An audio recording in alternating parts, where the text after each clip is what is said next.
Monsieur le Président, Monsieur le Délégué général, cher Sébastien, Mesdames et Messieurs les dirigeants d'entreprises adaptées et entreprises adaptées de travail temporaire, je regrette de ne pas pouvoir être parmi vous aujourd'hui à Cherbourg, mais j'ai tenu à m'adresser à vous à l'occasion de ce congrès de l'Union nationale des entreprises adaptées, qui constitue chaque année un moment important d'échanges riches et de projections collectives.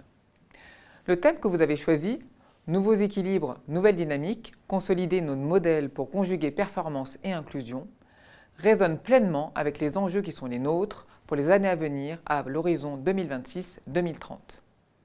Je souhaite tout d'abord vous adresser un message clair. Le gouvernement est pleinement engagé à vos côtés.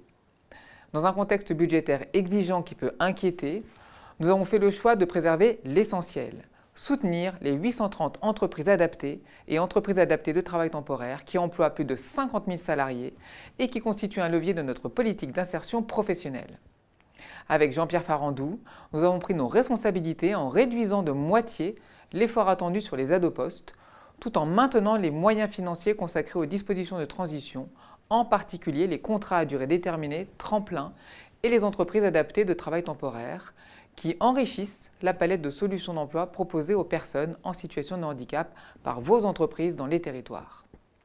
Nous avons également veillé à assurer la revalorisation des aides au poste pour suivre l'évolution du SMIC, maintenir un effort soutenu en matière de formation avec la reconduction du PIC entreprise adapté à hauteur de 11 millions d'euros confiés à la GFIP. Ces décisions traduisent une confiance forte dans votre modèle, dans votre ancrage territorial et dans votre capacité à proposer des solutions d'emploi concrètes, utiles et innovantes. Je veux également saluer la qualité du travail conduit avec l'UNEA.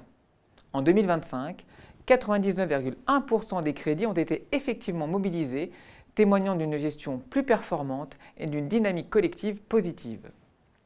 Le cap assumé depuis 2019 demeure la transformation et la diversification des parcours.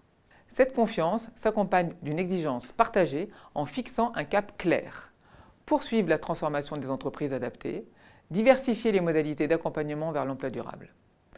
Les entreprises adaptées sont reconnues aujourd'hui comme des acteurs économiques caractérisés par une capacité à entreprendre autrement et recruter autrement, des producteurs de solutions d'emploi diversifiées, un modèle hybride et singulier capable d'articuler emploi durable, CDI, et transition professionnelle, CDD tremplin, contrat de mission temporaire, de qualifier des personnes éloignées du marché du travail tout en veillant à être compétitifs et résilients dans un marché concurrentiel. Je vais être très clair. L'accent mis sur les transitions professionnelles ne remet pas en cause votre identité, il la renforce.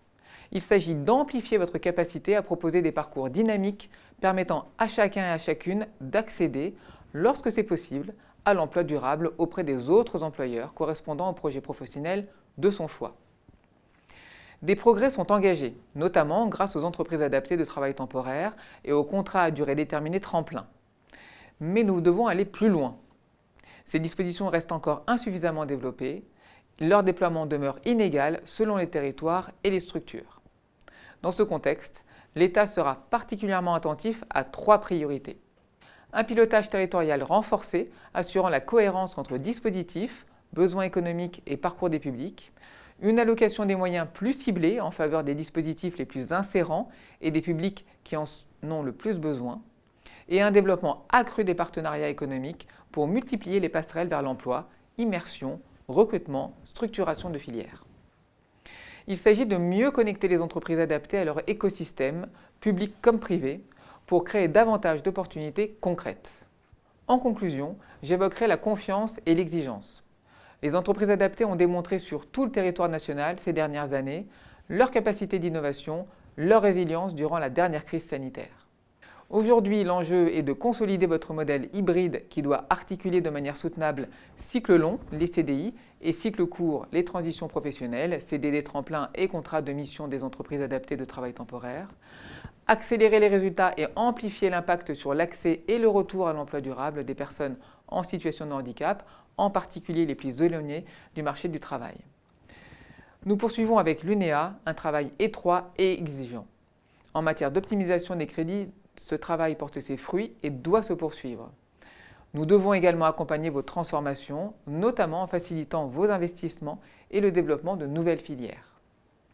L'État sera au rendez-vous dans un esprit de confiance, de responsabilité et de partenariat. Je vous remercie et vous souhaite un excellent congrès, riche d'échanges et porteur de perspectives.